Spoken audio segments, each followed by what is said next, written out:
सुख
आपुलिया हिता जो से जगता आपुलिया हिता जो से जगता आपुलिया हिता जो से जगता आपुलिया हिता जो से जगता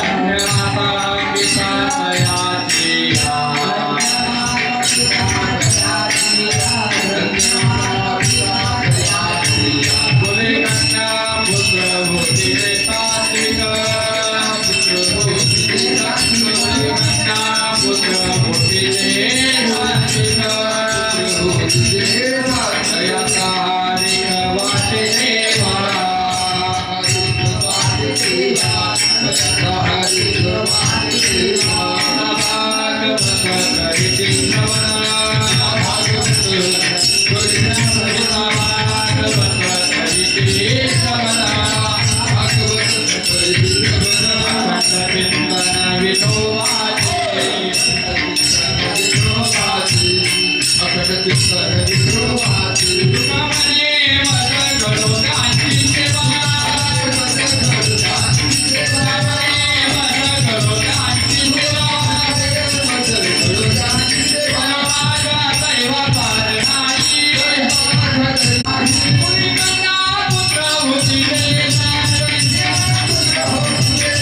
बोले कन्या पुत्र होती रे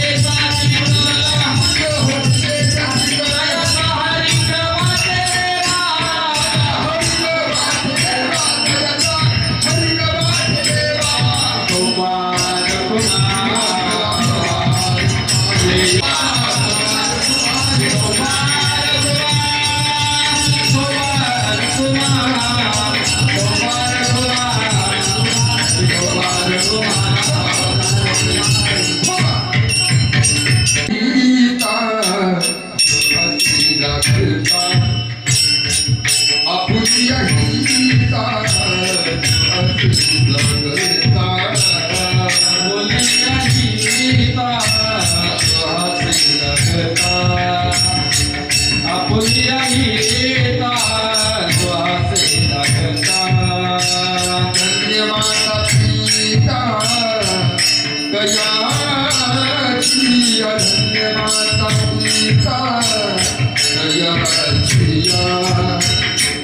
कोई कन्या पुत्र कोई कन्या पुत्र धन्य माता पिता तयाचिया धन्य माता पिता तयाचिया कोई कन्या पुत्र कोई कन्या पुत्र मोदी के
Hare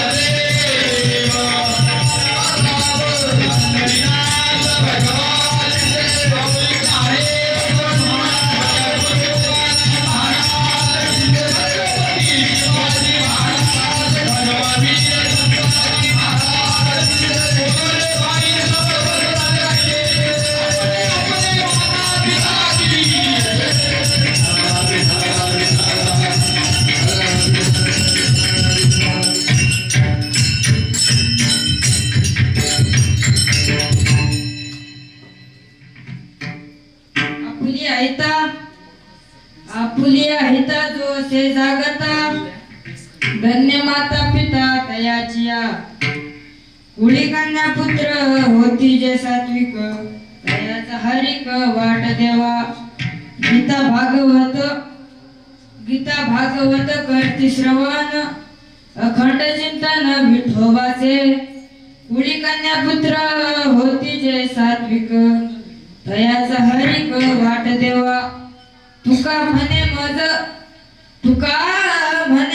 घडो त्यांची सेवा तरी माझ्या देवा फार नाही कुळी कन्या पुत्र होती जे सात्विक तयाचा हरिक वाट देव विठ्ठल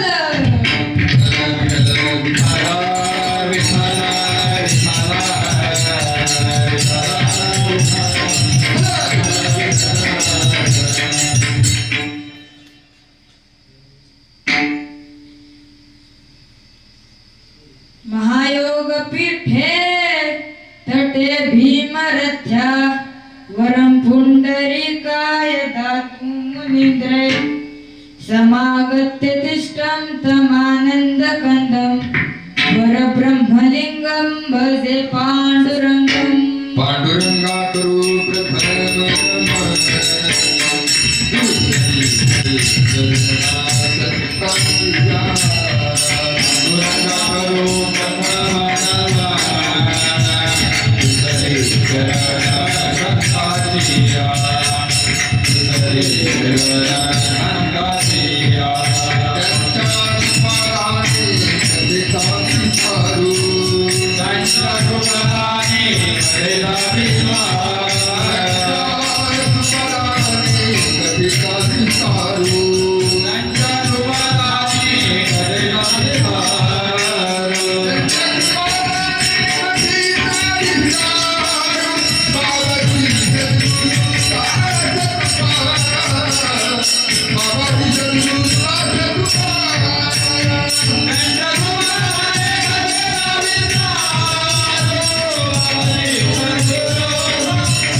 कृपादाने कथेचा विस्तारू बाबाजी सद्गुरु दास तुका आपल्या हिता जो असे जागता धन्य माता पिता तयाचिया कुळी कन्या पुत्र होती जे सात्विक तयाचा हरिक वाट देवा प्रस्तुत प्राप्त प्रसंगी प्राप्त स्थळी कीर्तन रूपी सेवा करता निवडलेला अभंग देहूगावचे सुप्रसिद्ध कीर्तनकार व महाराष्ट्राचे आराध्य दैवत शिव छत्रपती शिवाजी महाराज यांचे गुरुस्थानी असणारे ज्याला जगद्गुरु ही पदवी प्राप्त झाली ते देऊगावचे निवासी संत श्रेष्ठ तुकाराम महाराज यांचा या संसार रूपी देहाला उपदेश करणारा अभंग सेवेकरता निवडलेला आहे विठ्ठल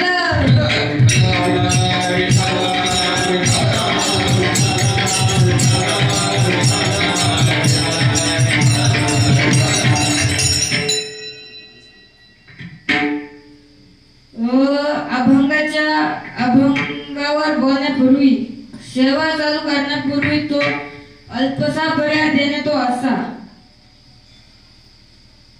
श्री श्री 1008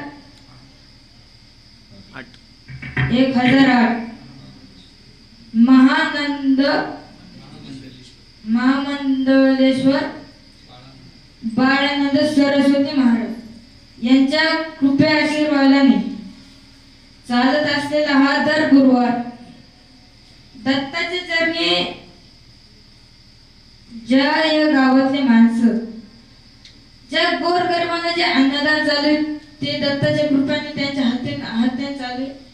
अन्नदान होण्यापूर्वी 1 तास काहीतरी व्हावं म्हणून दर गुरुवारची 1 तासाची कीर्तन रूपी सेवा आणि या गुरुवारची कीर्तनरूपी सेवा माझ्यासारख्या बालपामर काली हे मी माझे थोर भाग्य समजतो आणि सेवेला सुरुवात करतो. विठ्ठल विठ्ठल विठ्ठल विठ्ठल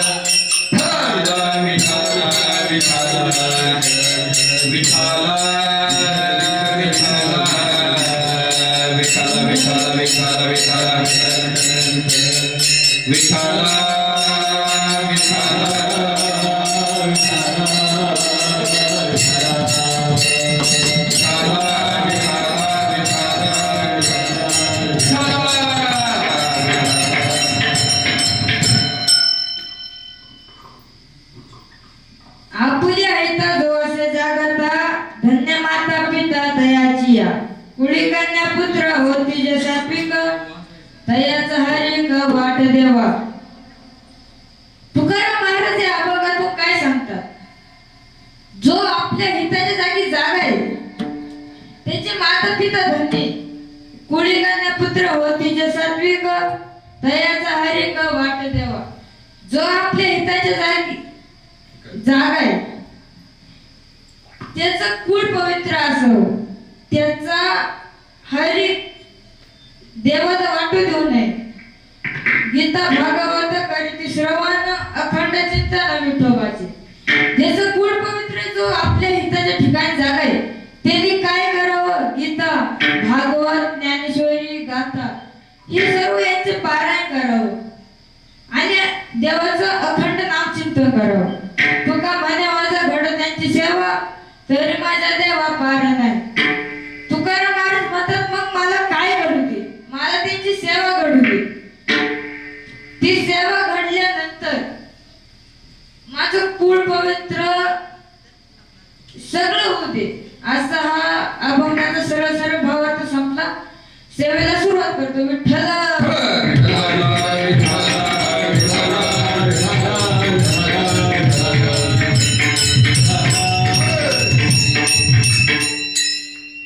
आपुली ऐता दोषे जागता धन्य माता पिता दयाची. आपल्या हिताच्या जागी कोण जागा आहे? माहिती का कोण जागा आहे आपल्या हिताच्या जागी? कोण? या मनुष्य देहाला काहीच माहिती नाही. आपण आपल्या हिताच्या जागी जागा आहे का? नाही. हेच तुकाराम महाराज अभंगातून सांगतात. या मनुष्य देहाला मानव रूपी देहाला काहीच माहिती नाही का आपण आपल्या हिताच्या जागी आपलं कुळ पवित्र आहे का अपवित्र आहे. यासाठी तुकाराम महाराजांनी गाथा लिहिला. या गाथ्यातून तुकाराम महाराजांनी या मानवी देहाला उपदेश केलाय की तुम्ही तुमच्या हिताच्या जागी जागा आहे का? म्हणजेच आपल्या हिताच्या जागी जागा आहे का? तुम्ही तुमचं कुळ पवित्र आहे का? तुमचं कुळ पवित्र असल्याने तुमचं कुळ गीता भागवत ज्ञानेश्वरी गाथा हे सर्व श्रवण करतं का? नाही करत. त्यामुळं तुकाराम महाराजांनी गाथा लिहिला. गाथा लिहिल्याच्या नंतर प्रकार असा घडला की हा गाथा रामेश्वर भट्टांच्या म्हणण्यानुसार तुकाराम महाराजांनी पवित्र इंद्रायणी नदीत अर्पण केलं म्हणजेच बुडवलं. गाथा बुडवल्यानंतर आपण देहूच्या गाथा मंदिरात गेल्यानंतर काही देहूत अशी काही दुकानं आहेत. त्या दुकानामध्ये ज्या काळात ज्या तुकाराम महाराज गेल्यानंतर ज्या थोर महात्म्यांनी संतांनी गाथा म्हणूनच दुसरा गाथा लिहिला तसा तो खराखुरा गाथा तो खराखुरा आहे का नाही तेच पाहण्याकरता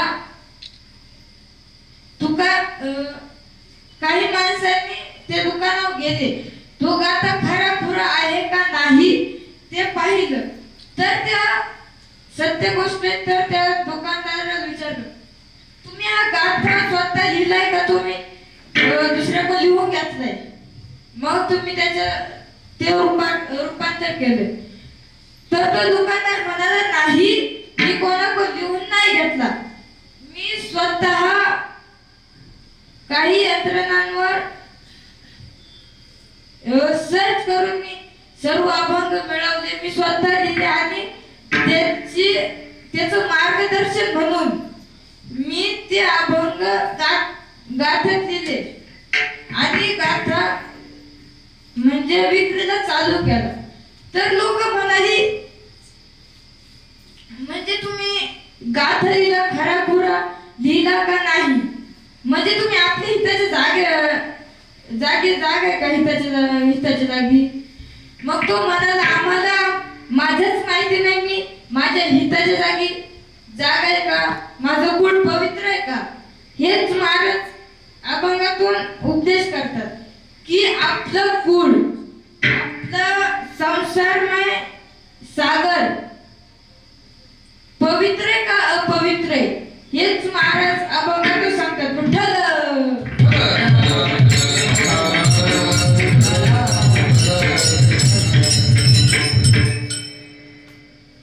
आपल्या इथं जो असे जागता धन्य माता पिता दयाची. जात जात एक दृष्टांत सांगतो. एके दिवशी एक गरीब कुटुंब, त्या गरीब कुटुंबातील एक कर्जदाता माणूस नोकरी बघायला जातो. नोकरी बघायला गेल्यानंतर त्याचा संसार जर वाईट चालतो. त्याला मुलगा राहतो, त्याला 2 मुलं राहतात, एक 5वीला राहतो, एक 8वीला राहतो. प्रकार असा घडतो की तो जेव्हा नोकरी बघायला जातो तेव्हा त्याला एक बिल्डिंग मध्ये काम करायचा उपाय सुचतो. तो त्या बिल्डिंग जो कॉन्ट्रॅक्टर राहतो त्याला म्हणतो मला इथे काम मिळेल का. काम मिळेल का, का हा शब्द त्या कॉन्ट्रॅक्टरने ऐकला व तो म्हणाला का करू नका, मी तुमचा काका नाही. तुम्हाला काही नोकरी पाहिजे, तुम्हाला काही मदत पाहिजे तर मला थेट सांगा. तर तो माणूस म्हणाला की हो मला नोकरी पाहिजे, मला नोकरी पाहिजे, माझा संसार चांगला चालत नाही. तो कॉन्ट्रॅक्टर म्हणाला चालत, तुम्ही उद्यापासून तुमचं घरचं सामान घेऊन, तुमचा घरचा बाळ विस्तार घेऊन इकडे राहिल्या, तुमची राहायची सोय करतो, तुमची राहायची सोय करतो. हे म्हणल्यानंतर त्याला आनंद होतो की इतका आनंद होतो तो त्या जागी नाचायला लागतो. म्हणजे त्याला असं होतं की आपला संसार आता बिघडला होता, आता आपण नोकरीला लागलो, आपला संसार चांगला होईल. तो जातो नोकरीला लागतो. नोकरीला लागल्यानंतर त्या बिल्डिंगचं काम पूर्ण होतं, कलरिंग होतं, प्लास्टर सर्व काही पीओपी होतं, सगळं होतं. त्या बिल्डिंगच्या ओपनिंगच्या वेळेस तो कॉन्ट्रॅक्टर राहतो, तो म्हणतो तुमच्या सर्व कामगारांच्या आधी एक माझ्याकडे माणूस आलता, मी त्याचं तुम्हाला नाव नाही सांगत, तुम्हाला त्याचा पत्ता नाही, गाव नाही, काहीच नाही सांगत. तो तुमच्या मधलाच एक आहे. त्या कामगारांनी ऐकल्यानंतर हा आमच्या मधीलच एक आहे. ते कामगार एकावेकाक बघायला लागले, कोण आहे, कसा आहे, कुठला आहे, काय आहे, आपल्याला माहित नाही. झाल्यानंतर जेव्हा बिल्डिंगची ओपनिंग करायची वेळ आली, मोठे थोर नेते आले, त्या तालुक्याचे आमदार, खासदार, पुढारी सगळे आले. मग पुढारी आल्यानंतर सर्वांनाच माहिती पुढारींची पुढारी राहते का नाही. मग प्रकार असा घडला, बिल्डिंगची ओपनिंगची वेळ आली.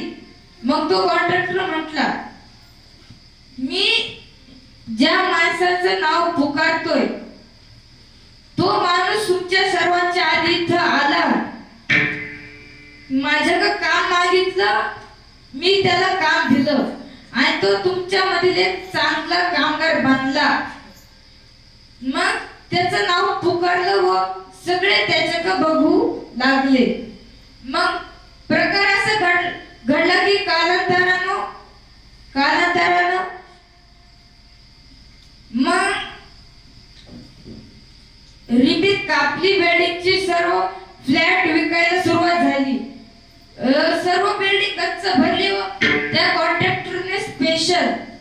एक जो कामगार होता त्यासाठी एक वेगळा फ्लॅट 2 BHK चा एक वेगळा फ्लॅट त्या कामगारासाठी काढला. मग तो कामगार म्हणाला, साहेब माझं सगळं काम झालं, मी वेल्डिंगचं काम केलं, आता मी माझ्या घरात जाऊ का?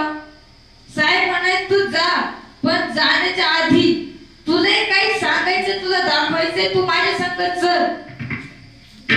तो कॉन्ट्रॅक्टर त्याला घेऊन बिल्डिंगच्या टॉप फ्लोअरवर गेला व म्हणाला, तू डोळे बंद कर आणि फक्त माझ्या हातात हात धरून चाल. मग तो म्हणाला, चालेल, मी तुम्ही म्हणता तसं करतो, फक्त मला लवकर घरी सोडा, माझे मूलबाळ माझी वाट पाहतात. प्रकार असा घडला की त्यांनी त्याचं बोट धरलं व तो चालू लागला. मग त्या कॉन्ट्रॅक्टरने त्याला त्या फ्लॅट पाशी नेलं व म्हणाला, आता तू डोळे उघड, तुला ते समोर दिसतंय ते पहा आणि फक्त मला काही म्हणू नको, माझ्या पाया पडू नको, मला काहीच बोलू नको आणि तुझं जे काही सामान असेल ते गपचूप इकडे घेऊन ये. मग तो म्हणाला, चालन. ज्याने त्या कामगाराने जेव्हा डोळे उघडल्यानंतर तो असा चकित झाला की ज्यांनी कधी उभ्या आयुष्यात कधी पैसा नाही, कधी नोट नाही पाहिली, तो आज 2 BHK फ्लॅट मध्ये राहायला आला. तो म्हटलं, साहेब हे कशाला? साहेब म्हटले, अरे मी तुला सांगितलं होतं तुम्हाला काही बोलायचं नाही, माझ्या पाया पडायचं नाही, तू गपचूप तुझं सामान घेऊन यायचं. प्रकार असा घडला की सर्व झालं, त्याचा संसार चालू लागला. मग संसार चालू लागल्यानंतर त्याचा प्रश्न सुटला. प्रश्न आहे त्याचा मुलांचा.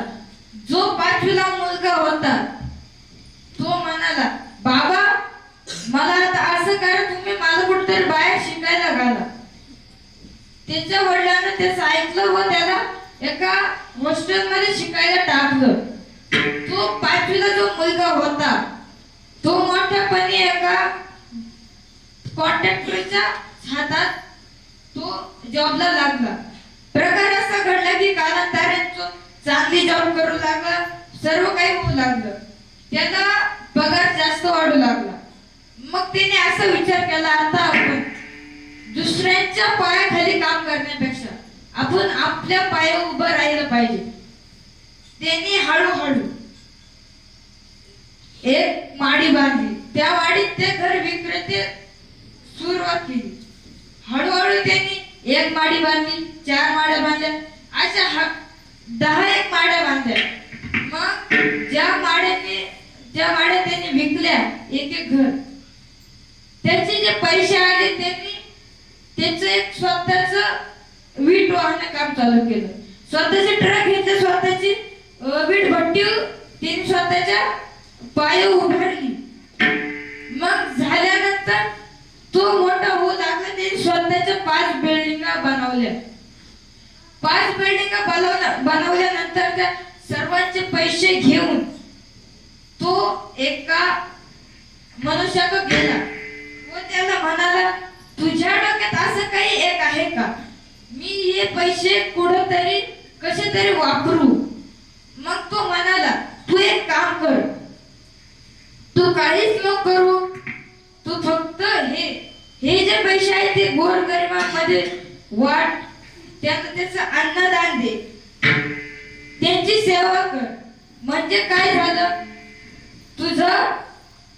तू म्हणजे सर्व लोकांना कळेल तू तुझ्या हिताच्या जागी आहे जागा आहे, तू तुझ्या हिताची जागी.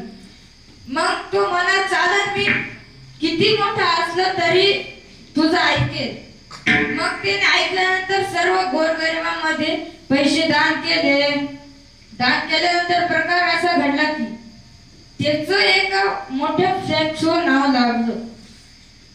मोठ्या फ्लॅक्सवर नाव लागल्यानंतर त्याची वडील कालांतराने त्यांना पॅरालिस झाला व ते एकाच खोलीत 2 वर्ष किती वर्ष राहिले माहिती नाही, पण कमीत कमी ते 5 वर्ष त्या खोलीमध्ये एकाच खोलीमध्ये राहिले. त्याला काहीच कळत नव्हतं आपला मुलगा कसा झालाय, काय झालाय, आपण कुठं होतो, कशात आलो. त्याला फक्त एक माहिती होतं, आपण जे काम केलं त्या कामाबद्दल आपल्याला 2 BHK फ्लॅट मध्ये राहायला भेटलं. प्रकार असा घडला की त्याचे वडील कालांतराने त्या पॅरालिसिसच्या आजारातून एकदम नीट झाले, बरे झाले. ते बाहेर फिरत होते, सर्व काही करत होते. ते आता मॉर्निंग वॉकला गेल्यानंतर कसं शहरातल्या माणसाला कसं सकाळी मॉर्निंग वॉकला जायला लागतं. मग ते त्याचे वडील गेले व गेल्यानंतर त्यांनी त्या फ्लॅक्सवर नाव पाहिलं की आपला मुलगा एवढा मोठा कस काय झाला. आपण त्याला पाचवीला एका हॉस्टेल मध्ये टाकलं होतं. आपल्याला तो 5वीला गेल्यानंतर तो जेव्हा 2 वर्षांनी मोठा झाला तेव्हा आपल्याला पॅरालिसिस झाला. मग ते पॅरालाइज झाल्यानंतर त्यांनी इतकी कीर्ती घडवली की त्याचा एक फ्लेक्स लागला व त्याच्या वडिलांचा उत्कृष्ट कामगार म्हणून ज्या कॉन्ट्रॅक्टरच्या हाताखाली ते होते त्याच्या नावाने फ्लेक्स लागला. असे 2 फ्लेक्स आपल्या वडिलांचा आणि आपल्या मुलाचा अशी 2 फ्लेक्स लागले. तो मुलगा तिकडून आला, त्याचे वडील इकडून आले, दोघांची मध्येच भेट झाली. भेट झाल्यानंतर प्रकार असा घडला की त्याचे वडील त्याला म्हणाले, तू एवढी काय मोठी कीर्ती केली, फ्लेक्स तुझा पण लागला, माझा पण लागला. तो म्हणाला, बाबा तुमचा पॅरालिसिसचा आजार ठीक करण्यासाठी मी एवढे कष्ट घेतले, तुमचा पॅरालिसिसचा आजार ठीक झाला. मग तिथं गर्दी झाली व म्हणाले, त्या गर्दीमधला एक माणूस म्हणाला, अहो तुमचा मुलगा खूप चांगला मोठा कॉन्ट्रॅक्टर झाला. त्याने स्वतःच्या पायावर अख्ख्या शहरात त्याच्या स्वतःच्या सगळ्यात मोठ्या बिल्डिंगा म्हणून त्याचं नाव त्या रजिस्टर मध्ये आहे. तुम्ही त्याला कसं घातलं होतं, काय घातलं होतं आम्हाला कसं माहित नाही, पण एवढं सांगतो तुम्हाला जेव्हा पॅरालिसिसचा आजार झाला त्याच्यानंतर त्यांनी किती कष्ट केले तुम्हाला सांगू शकत नाही. इतके कष्ट केले की काय सांगू, बापरे बाप. एवढे कष्ट केले की त्यांनी स्वतःच्या पायावर हजारो बिल्डिंगा उभारल्या. मग त्या गर्दीतला एक माणूस साईडला आला व म्हणाला, अहो तुमचा मुलगा त्याच्या हिताच्या जागा तुम्ही पण आपल्या हिताच्या जागेवर जागा. म्हणजेच कसं आपल्या हिताजवळ असल्या जागा तर धन्य माता पिता तयाचे. तो आपल्या हिताच्या जागी जागा राहिला व त्याच्या वडिलांना त्याच्या आईला खूप आनंद झाला. मग ते कसं कळावं अभंगाचं पहिलं. बोली आई का जो आसे लागता, बोली आई का, बोली आई का, बोली आई का, जो आसे लागता, बोली आई का, बोली आई का, जो आसे लागता.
खरं का खोटं?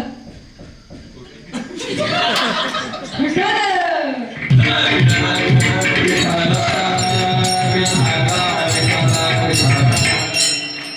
उत्कृष्ट गायन केलं महाराज आपले. धन्यवाद. उत्कृष्ट पकवादी नाव तेजस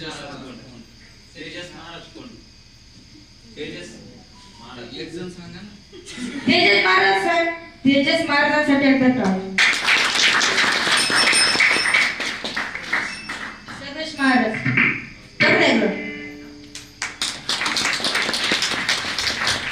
आजचे साथीदार जर कीर्तनाला भेटले तर कोणचा कीर्तनकार म्हणा मला कीर्तन थांबवायचं. साथीदार पाहिजे तर असे नाही तर अख्ख्या आळंदीत गेल्यानंतर हजारो कीर्तनकार भेटतील, हजारो गायक भेटतील, हजारो पखवादे भेटतील. पण कस काय आळंदीत किती मोठे कीर्तनकार डोक महाराज झाले, सद्गुरु जोग महाराज किती जुन्या काळातले. काय सांगू संतांची कीर्ती.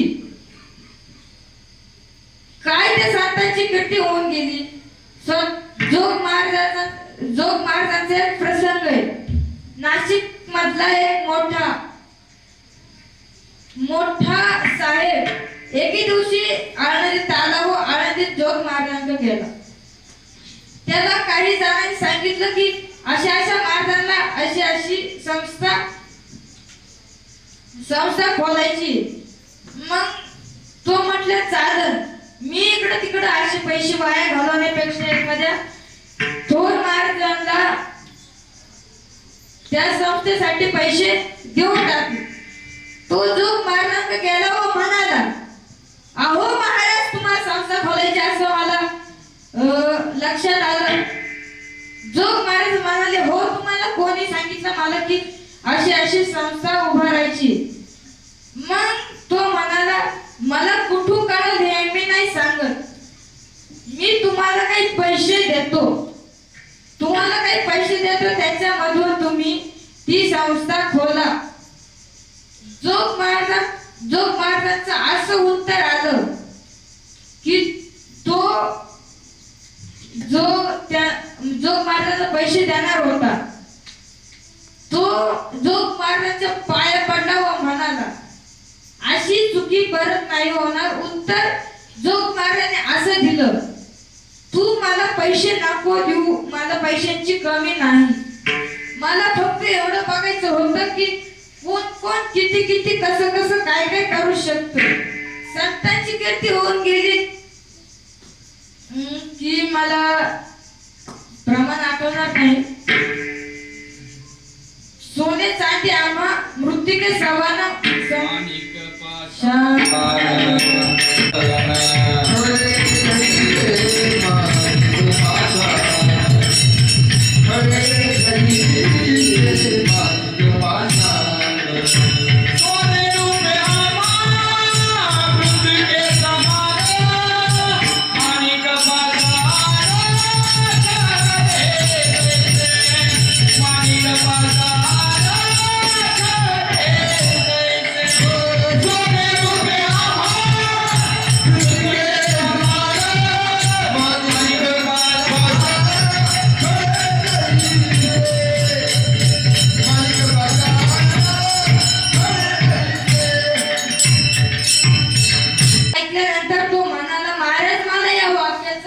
अर्थ कळलं नाही, मला हे वाक्य समजून सांग.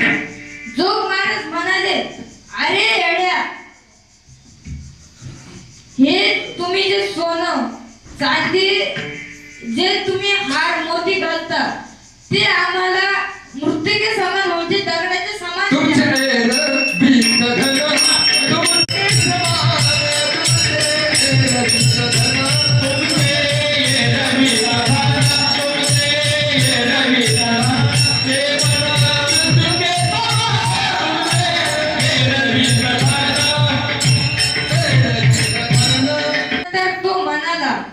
अहो मला वाक्याचा अर्थ समजून सांगा.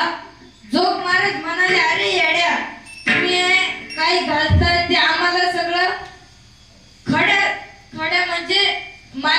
काही. मला फक्त एवढं बघायचं होतं की कोण कसं दान करतं. मग तो म्हणाला चालन, मी एवढंच करतो. मला माझी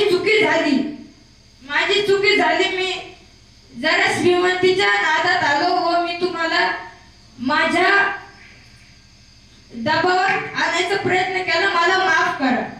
मग जोग महाराज म्हणाले जा, आता मला पैशांची गरज नाही. तो प्रसंग घडल्यानंतर सर्व झालं. जोग महाराजांची आता आळंदीत टॉप नंबर 1 ची संस्था ही जोग महाराजांची. म्हणजे जोग महाराजांनी काय केलं, जोग महाराजांनी फक्त पाया उभारला. मग पाया उभारल्यानंतर जोग महाराज स्वर्गवासी झाल्यानंतर जे काही व्यवस्थापक त्यांनी काय केलं मला माहित नाही, पण काय झालं, काय प्रकार घडला, ती जोग महाराजांची संस्था आज आळंदीत नंबर 1 ला आहे. काय मग त्या संतांची ख्याती असेल हो? फक्त गेले दिगंबर ईश्वराने तुझी राही जगराही, जगमार राही जगराही, जगमार. गेले दिगंबर ईश्वर विभो, गेले दिगंबर ईश्वर विभो, राहिला जागीर जगामध्ये, राहिला जागीर जगामध्ये.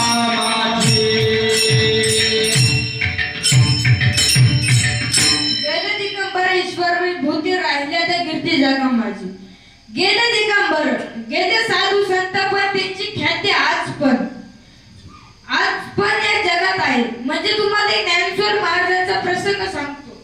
ज्ञानेश्वर महाराज काय विठ्ठल पंत, त्यांचे वडील विठ्ठल पंत हे मोठे साधू होऊन गेले.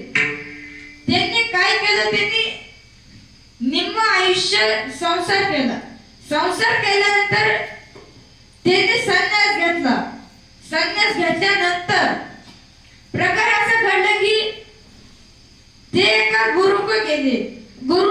गुरुला म्हणाले मला आता तुमच्या पैसेच राहू दे, मी आता संन्यास घेतलाय, मला आता तुमचं सेवक व्हायचे. मग ते म्हणाले चालत, तू सेवक होय, तू माझ्या पैसेच थांब. प्रकार असा घडला की कालांतराने ज्ञानेश्वर महाराज, सोपान काका, मुक्ताबाई सर्व मोठे होऊ लागले. मोठे झाल्यानंतर त्यांना प्रश्न पडला, त्यांच्या ज्ञानेश्वर महाराजांना प्रश्न पडला, आई आपल्या वडिलांनी संन्यास का बरं घेतला? त्यांची आई म्हणाली बाळा, मला काही माहिती नाही. तुझ्या वडिलांनी संन्यास का बरं घेतला मला माहित नाही. तिकडं विठ्ठल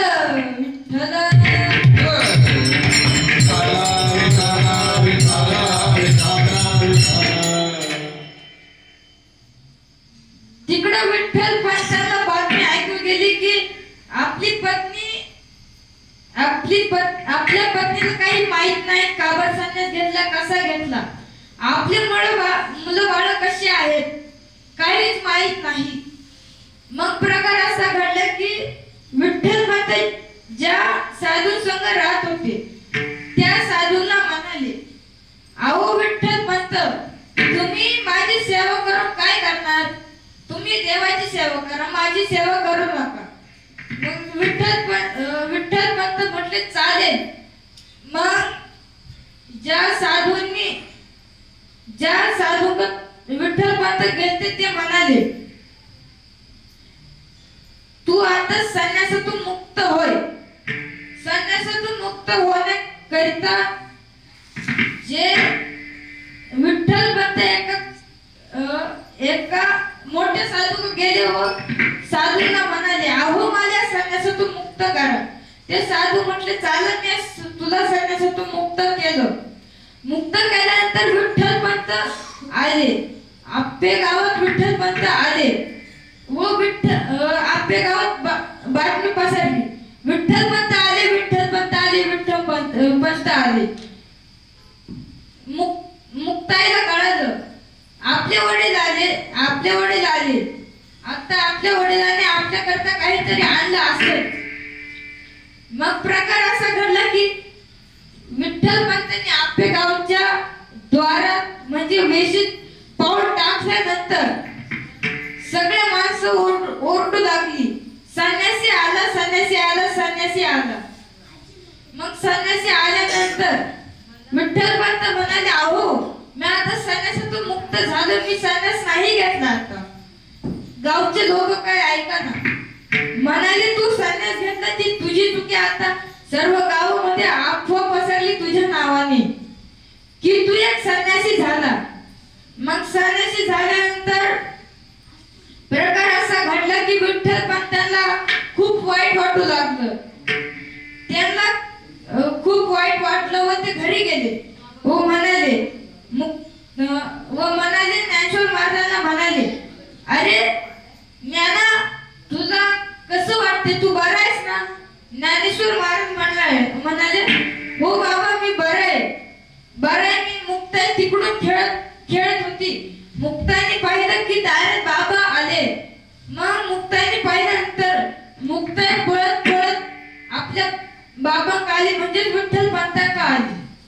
म्हणाली, बाबा तुम्ही कुठं यात्रेला गेलते, तुम्ही मला काही आणलंय का? विठ्ठल पंत म्हणाले, नाही बाळा, मी तुझ्यासाठी काहीच नाही आणू शकलो. मग मुक्ताई म्हणाली, चालेल बाबा, तुम्ही आता घरात या, आराम करा. प्रकार असा घडला की विठ्ठल पंत एका घरात राहू लागले. सर्व कुटुंबासंग राहू लागले. मग विठ्ठल पंतांना सर्व म्हणायचे, संन्यासी आला, संन्यासी आला. त्यांना घराच्या बाहेर पाऊल टाकायला सुद्धा लाज वाटायची.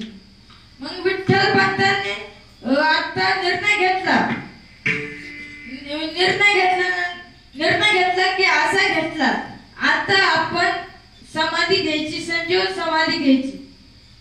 मग प्रकार असा घडला की विठ्ठल पंत आपल्या पत्नीला म्हणाले, अगं आता मला सर्व संन्यासी म्हणू लागले, माझं आता काही मला चांगलं वाटत नाही, मुला बाळांचं काही चांगलं वाटत नाही.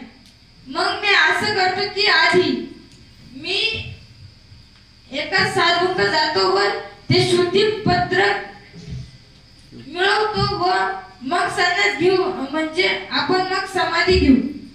मग विठ्ठल पंत गेले, एका साधूंक गेले व म्हणाले, मी संन्यास घेतला, मला गाव संन्यासी म्हणू लागले. आता माझ्या मुला बाळांना काही गावातले काही जेवायला देणं व गावातले काही माझ्याकडे चांगल्या व वाईट नजरेने पाहत आहे. चांगल्या नजरेने पाहत नाही तर सर्व त्यांच्या वाईट नजरेनेच पाहत आहेत. मग विठ्ठल पंत म्हणाले, तुम्ही मला शुद्धीपत्रक द्याल का? ते साधू म्हणाले, चला मी तुला शुद्धीपत्रक देतो, पण शुद्धीपत्रक देण्याआधी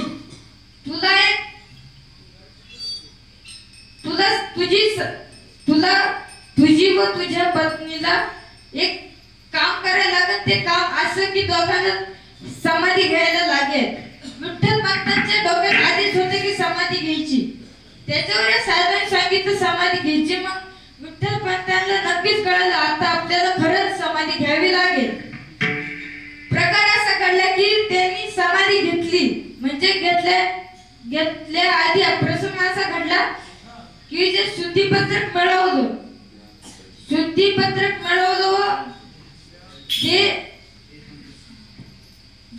ते देहांत प्रायश्चित करायला निघाले.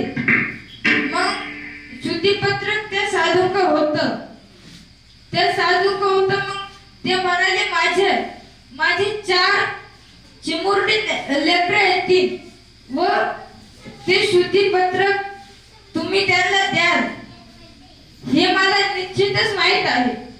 प्रकार असा घडला की ते कालांतराने शुद्धीपत्रक घेतलं. त्यांनी त्या साधूंना दिलं व ते देहांत प्रायश्चित करायला निघाले.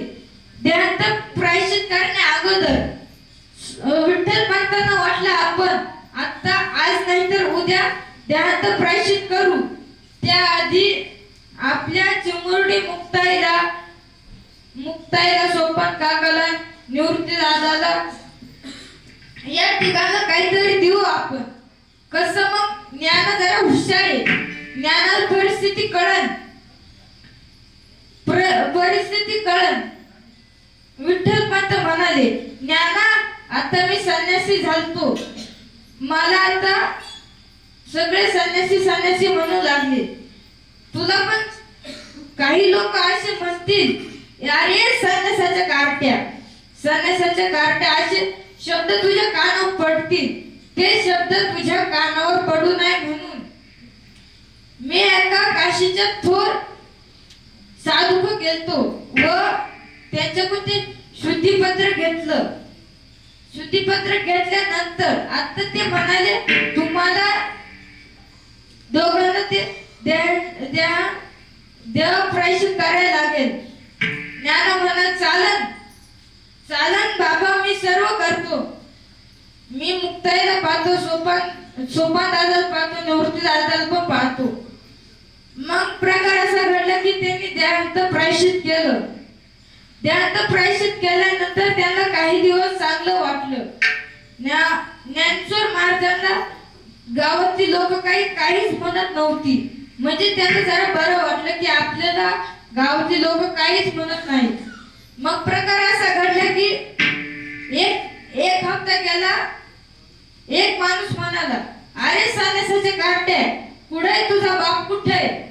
मग ज्ञानेश्वर महाराजांचे अशा कानावर शब्द पडल्यानंतर ज्ञानेश्वर महाराजांना इतकं वाईट वाटलं की ज्ञानेश्वर महाराज उलट्या पावलांनी परत आपल्या घरी आले.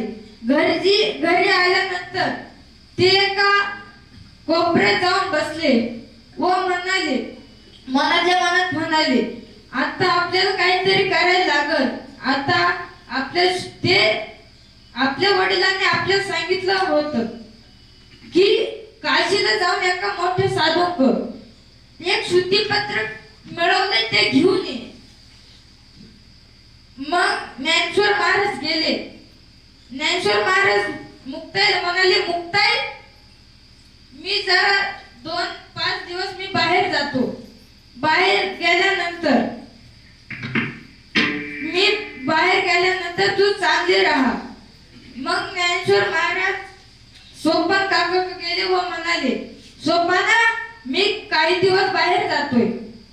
तू मुक्ताई व निवृत्ती दादा लक्ष ठेव म्हटल्यानंतर सोपान दादा म्हणाले, चालन ज्ञाना दादा, मी काही दिवस त्यांचे लक्ष ठेवतो.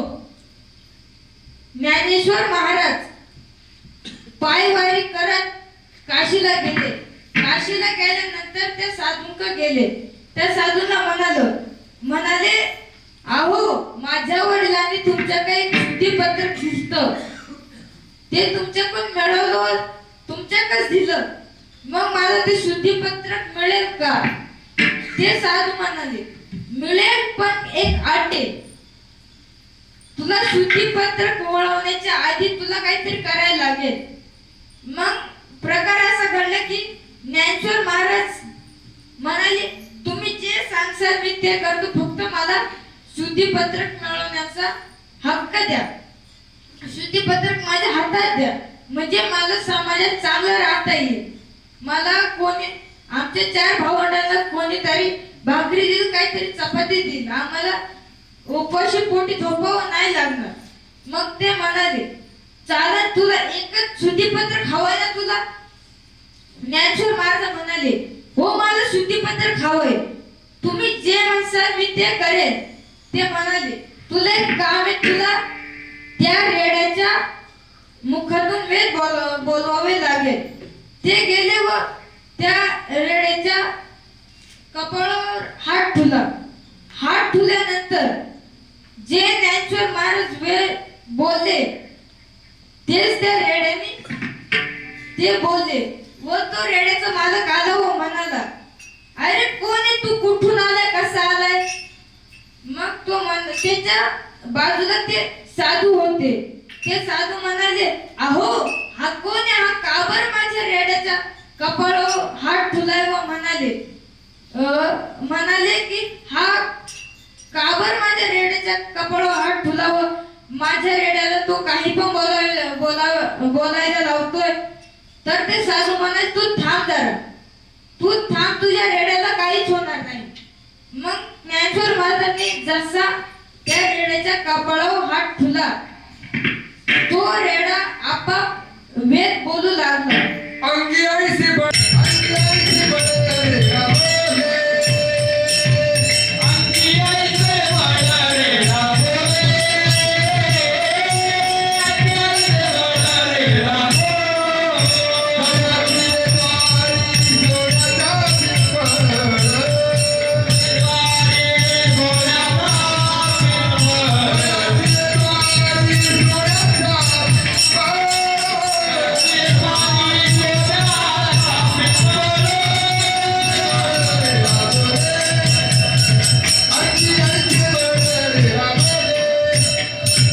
अंगी ऐसे बड़ा रेडा अंगी ऐसे बड़ा रेडा अंगी ऐसे बड़ा रेडा त्या रेड्याच्या मुखातून वेद बोलवले. ज्ञानेश्वर महाराजांनी त्या रेड्याच्या मुखातून वेद बोलवले. त्या रेड्याच्या कपाळावर हात ठुलता व ज्ञानेश्वर महाराजांनी वेद बोलले तेच वेद त्या रेड्याने बोलले. आता आपण जर आळे जुन्नर तालुक्यातील आळे फाटा आळेला गेलो तर आपल्याला त्या रेड्याची समाधी बघायला भेटते. तर त्या रेड्याची समाधी तिथं का बरं आली? प्रकार असा घडला की त्या रेड्याला वेद बोलविला. त्या रेड्याने वेद बोलले. रेड्याच्या मालकाची समाधी पण आळेच्या 5 किलोमीटर पुढं एक गाव आहे.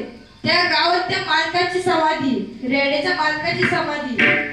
मग त्या रेड्याची समाधीचं काय महत्व? साक्षात ज्ञानेश्वर महाराजांनी त्याच्या कपाळावर हात ठुलता आणि त्याच्या कपाळातून वेद बोलवले. मग त्या साधूंनी ज्ञानेश्वर महाराज सांगितलं की तुला अशा या प्राण्याच्या मुखातून वेद बोलवायचे. मग ज्ञानेश्वर महाराजांनी हो का दिला व सर्व प्रकार घडला. ज्ञानेश्वर महाराजांनी रेड्याच्या कपाळावर हात ठुला, रेडा वेद बोलला. रेडा वेद बोलल्यानंतर सर्व चकित झाले.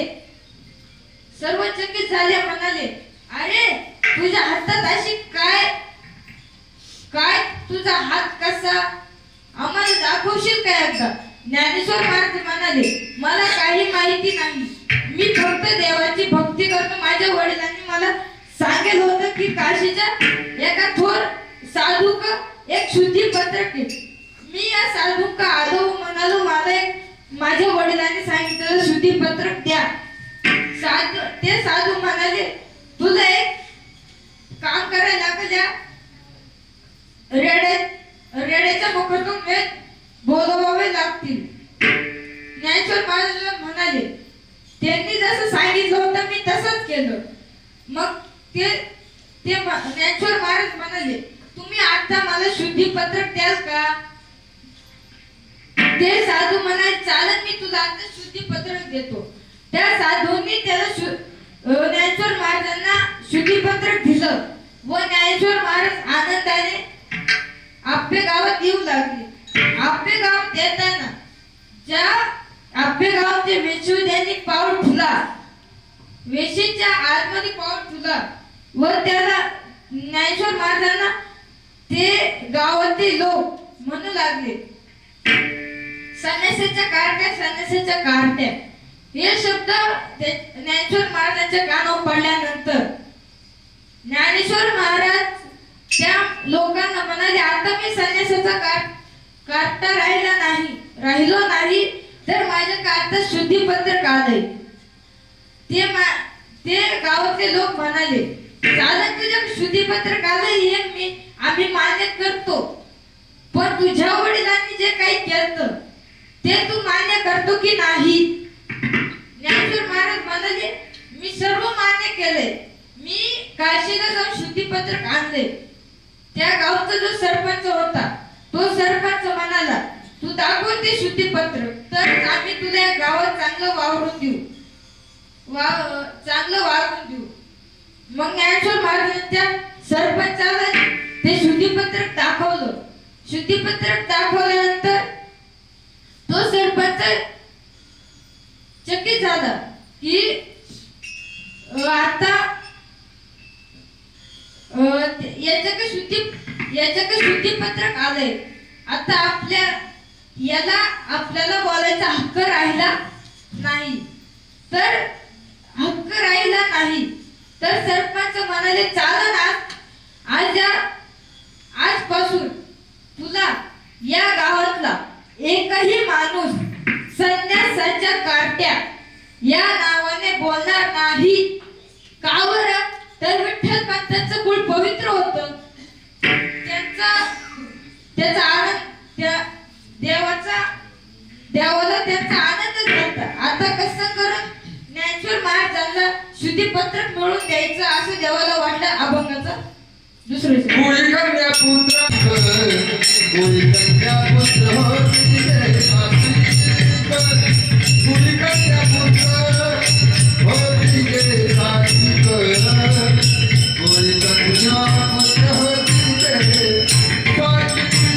कोळी कन्या पुत्र होती रे सात्विक. कोळी कन्या पुत्र होती रे सात्विक. कोळी कन्या पुत्र होती रे सात्विक. कोळी कन्या पुत्र होती रे सात्विक.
तुकाराम महाराजांनी काय सांगितलं तर आपलं हित चांगलंय का नाही ते बघा.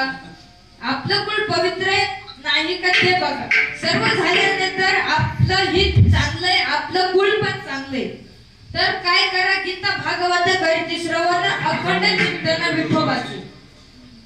मग कुळ पवित्र असल्यानंतर काय करा. देवाचं नामस्मरण करा. ज्यांना हात दिले देवानी ज्यांना हात दिले 2 हात दिले. 2 हातांना एका हाताला 5 बोट दुसऱ्या हाताला 5 बोट दिले. त्यांनी हात वर करा आणि देवाचे एकदम मोठ्या आवाजाने नामस्मरण करा. विठोबा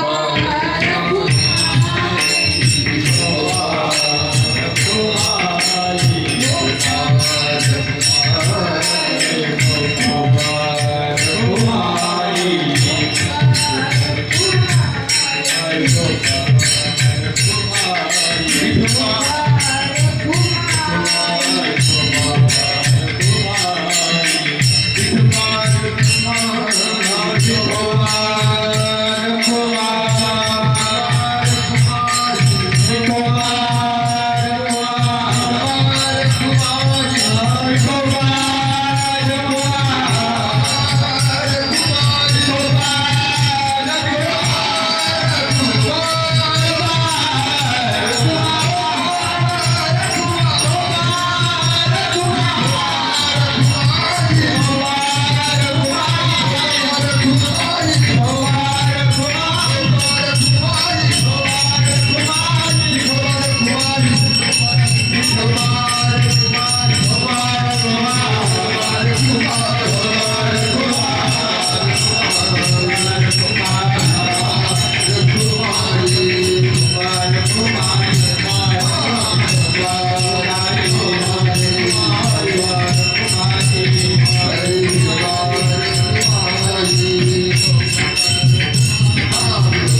आपल्या हिता जो असे जागता धन्य माता पिता तयाची या कुळी कन्या पुत्र होती जे सात्विक तयाचा हरिक वाट देवा गीता भागवत करती श्रवण गीता भागवत करती श्रवण अखंड चिंतन विठोबाचे कुळी कन्या पुत्र होती जे सात्विक तयाचा हरिक वाट देवा तुका म्हणे मज घडू त्यांची सेवा तरी माझ्या देवा पार नाही कुळी कन्या पुत्र होती जे सात्विक तयाचा हरिक वाट देवा तुकाराम महाराजांनी या मनुष्य देवाला उपदेश केलता की तुमचं कुळ पवित्र आहे का तुमचं कुळ देवाचं नाव स्मरण करताय का तुमचं कुळ तुमच्या हिताच्या जागेवर स्थिर आहे का म्हणजे जागा आहे का आहे काय हे तुकाराम महाराजांनी अभंगाच्या द्वारे सांगितलं असो झाली सेवा आमचे गुरुवर्य हरिभक्त परायण महाराज यांनी कीर्तन शिकवलं मला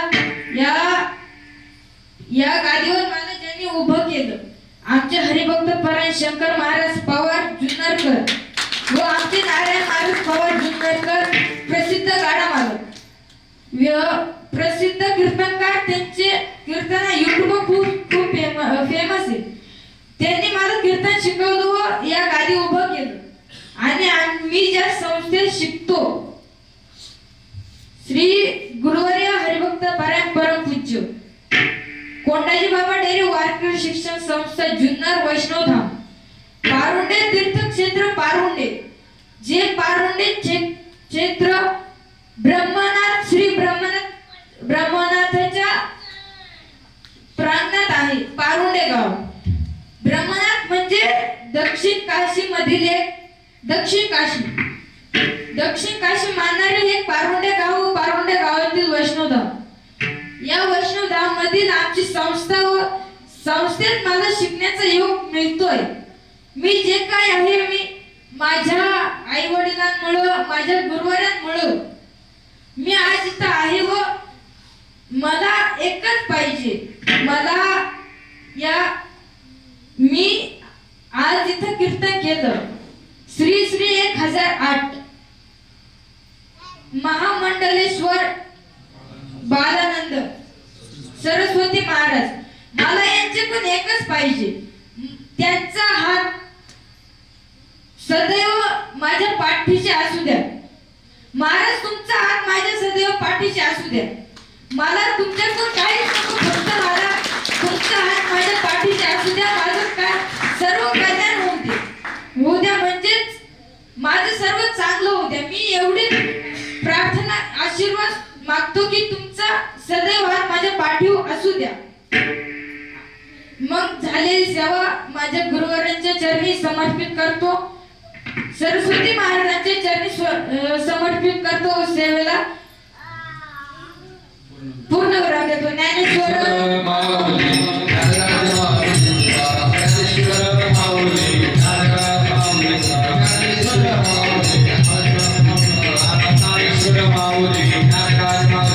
विठ्ठल जय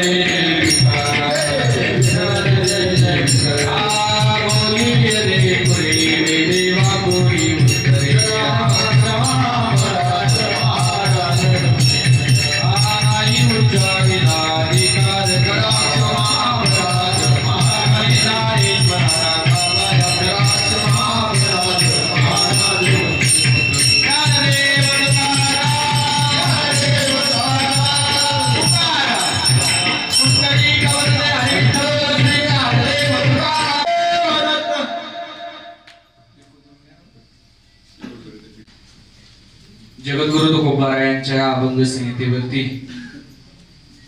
ज्यांचं खऱ्या अर्थाने आता आपण कीर्तन श्रवण केलं ते एक बाल कीर्तनकार हरिभक्तीपरायण भावेश महाराज मंगळापूरकर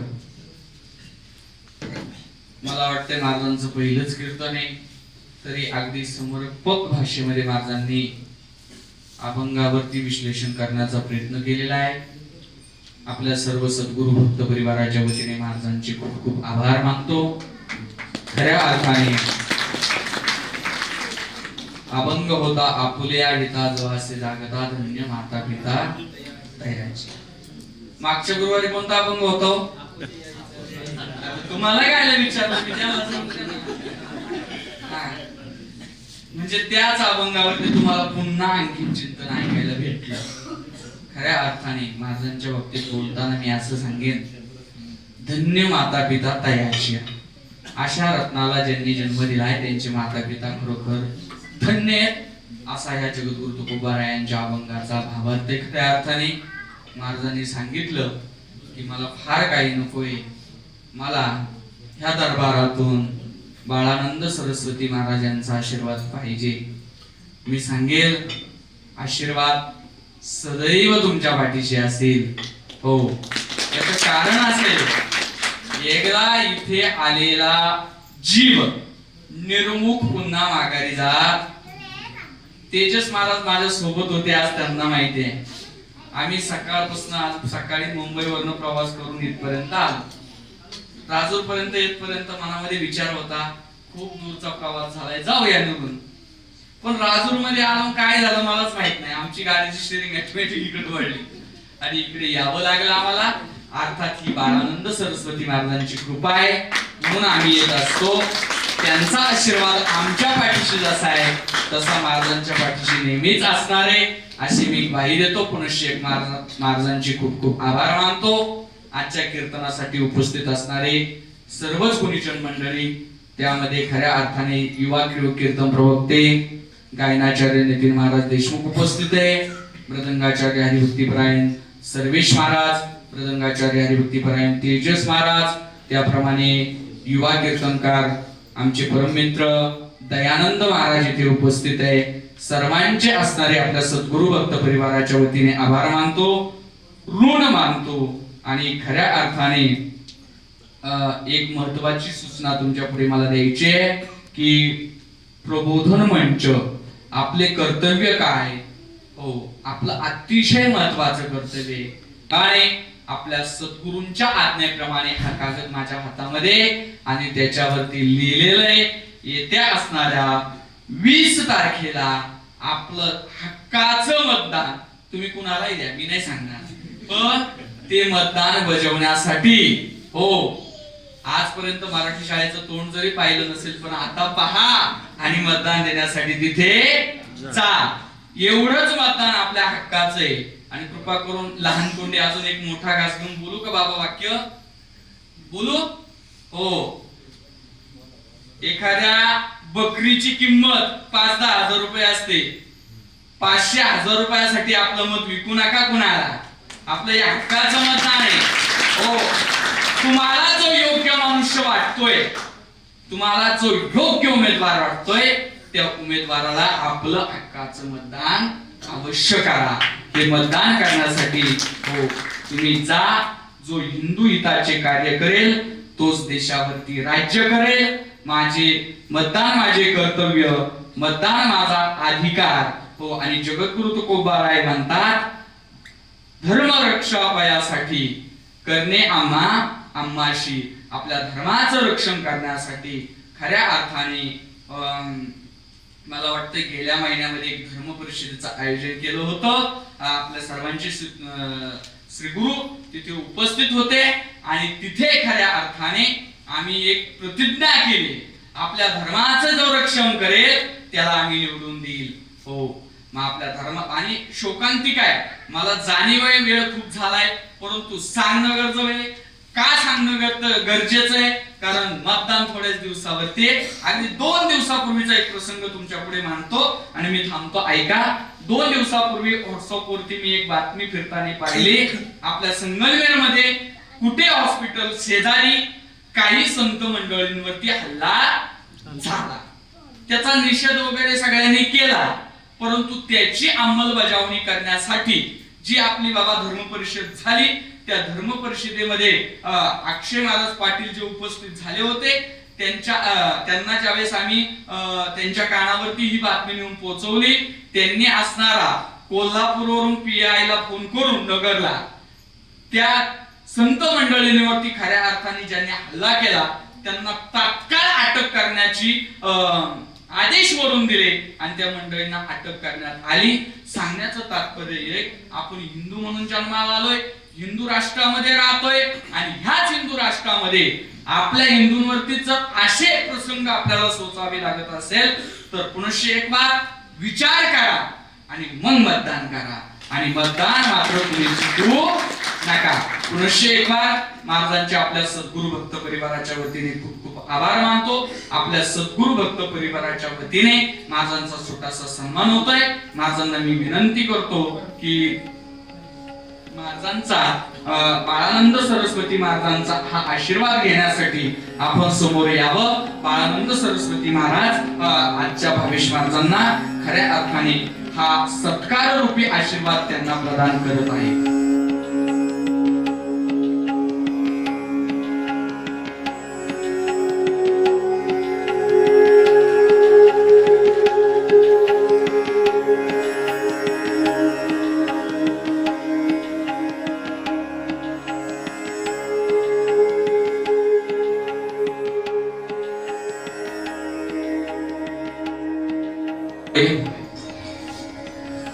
कुंडली कवरदे हरी विठ्ठल श्री ज्ञानदेव तुकाराम सद्गुरुनाथ महाराज की जय.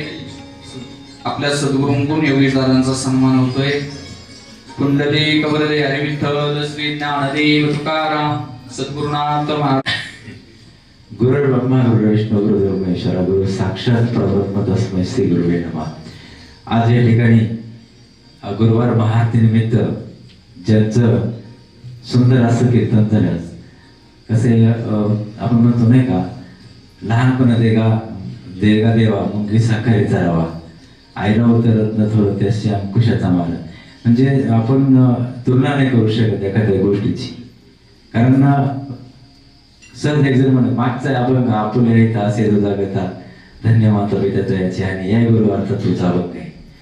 परंतु ज्ञान हे आगाध आहे नाही का. एका शब्दावर एक तास विवेचन करू शकतो असं माऊलीने हे जीवनच ठेवलेले नाही का. तर आज हरिभक्त पारायण भावेश महाराज भोकनळ बाल कीर्तनकार यांनी सुंदर असं जे कीर्तन आपल्याला प्रबोधन दिलं. तर मी त्यांनी आपल्याला काही मागितले, जे मागितले ते मी त्याला कुठल्या तरी यांनी दिलेलं आहे. म्हणजे त्याला आज मी जे सोहळा घालतो कीर्तन करायला, हे सोहळ्यात मी त्याला आशीर्वाद रूपाने दिलेलं आहे. हे त्याने जर सांभाळलं तर त्याच्या जीवनात 100% सार्थक झालं. आजच मी सांगतो त्याला शुभ आशीर्वाद देतो, त्याच्या पाठीशी माझा हात नेहमी राहील असं शुभवचन देतो. तसे राज या ठिकाणी शंभूराजे सागर धुमाळ या छोट्याशा बालकाचा अभिषेकचिंतन सोहळा आहे. तर त्याचं पुढील आयुष्य सुखाचं समाधानाचं जावं, त्याला उत्तम असं आरोग्य लाभो, त्याच्या हातून आई वडिलांची सेवा घडो, समाजाची सेवा घडो, धार्मिक कार्य त्याच्या हातून सगळ्यात मोठं व्हावं असा शुभ आशीर्वाद देतो. आणि गुरुवार महाआरती निमित्त आपण इथं जमलात तर आज जे एक छोट्याशा कागद रूपाने जी भेट आली आपल्याकडं की हिंदुत्व जागलं पाहिजे, जगलं पाहिजे. कारण ही काळाची गरज आहे.